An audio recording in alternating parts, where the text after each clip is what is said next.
What's going on, everybody? So I tried to turn on my laptop today and saw this where the power light is stuck on, but there's nothing going on the screen.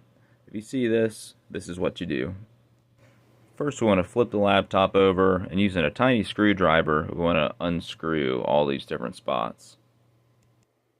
Once all the screws are out, you want to carefully start prying out the bottom of the laptop. From there, we want to locate the battery. You'll see on this one it's this big black box. Then we want to carefully unplug that, and I like to wait about 30 seconds, and then we'll plug it back in. Put the bottom of the laptop back on, make sure everything's screwed together, and when we test it, it works like a charm.